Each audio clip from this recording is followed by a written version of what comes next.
कहा कि 9 करोड़ दो, उसके बाद में यही फैसला मैं कर दूंगा। तो वैसा उसने किया भी, जो बातचीत से जाहिर हो रहा है।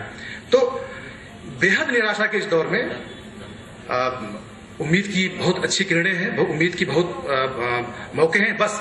लेकिन ये मत सोचिए कि साहब हम तो बस इस दुनिया में पैदा हुए नौकरी करने के लिए, और मालिक मेरा चोर है तो मैं चोर मालिक के बीच के नीचे काम करते हुए अपने को ईमानदार बताऊं दुनिया को। ऐसा होता नहीं है। आप गब्बर के डकैत में ईमानदार कैशियर हैं तो आप अपने को ईमानदार कहिए, लेकिन आप ईमानदार हैं नहीं बेसिकली। आपका सरदार जो है चोर है। और कैसे समझौते करके बिहार में नीतीश सरकार के तमाम खबरें आती रहती है हम लोगों के पास कि अभी किसी जागरण की बेरुचि का तबादला कर दिया यहाँ से बाहर जीतते ही। बड़े पदों पर बैठे हुए लोगों को बड़े दिल वाला होना चाहिए, लेकिन शायद नीतीश जी ऐसा नहीं है, बताते हैं लोग जो है कि बहुत ईगो पाल लेते हैं और बहुत आलोचना करने वालों को तो खासकर निपटाने की कोशिश करते हैं। तो ऐसा नहीं होना चाहिए। ये ऐसा क्यों हुआ है? मुकेश जी ने बताया जो दौर है, लेकिन मैं उसमें बताऊंगा जो मालिकों का चरित्र है। मालिकों का चरित्र वाकई मतलब मुझे कभी कभी शर्म आती है कि क्या उद्यमी सबसे चरित्रहीन लोग होते हैं, जबकि वो उद्यम बढ़ाने की प्रक्रिया में जो फर्स्ट जनरेशन एंटरप्रेन्योर होता है। मैंने कई यहाँ कल मित्रों से मुलाकात की, कल बैठे भी हुए हैं वो एक साथी, वो शायद बहुत मेहनत से तैयार करते हैं अपनी चीजें। और नौकरी करना बहुत आसान होता है, आपको सिर्फ चोर बनना पड़ता है, चोर की बात को सुनना पड़ता है। जब आप एंटरप्रेन्योर बढ़ते हो, अपनी कंपनी चलाते हो, तो आपको टेक्नोलॉजी से लेकर मार्केटिंग, ब्रांडिंग, कंटेंट, बिजनेस सब कुछ को करना होता है और बेहद ईमानदारी से करना पड़ता है।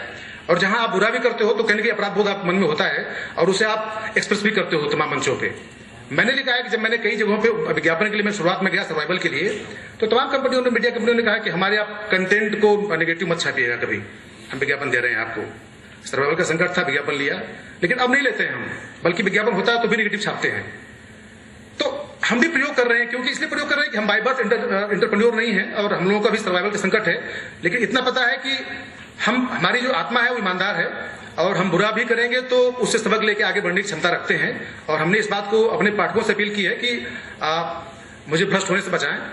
मेरे पास पैसे का ऑफर है, मैं भी बेच सकता हूं एक हिस्सा, मैं भी एक इन्वेस्टर तैयार है खड़े पैसे देने के लिए मुझे। लेकिन मैं नहीं चाहता हूं कि कमाने के लिए मैं भड़ास, धनी होने के लिए भड़ास मीडिया को बेच दूं।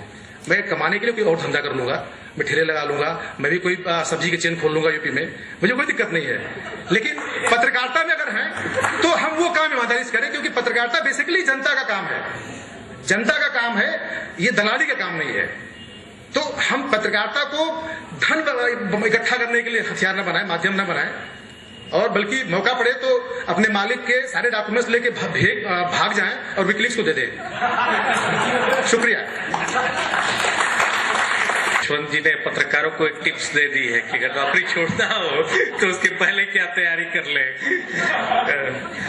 अब हमारे बीच में एक दूसरे प्रवक्ता है श्री आनंद प्रधान जी, जिनको आप सुनना चाह रहे होंगे काफी देर से। प्रधान जी हमारे पीछे हैं, आनंद प्रधान जी।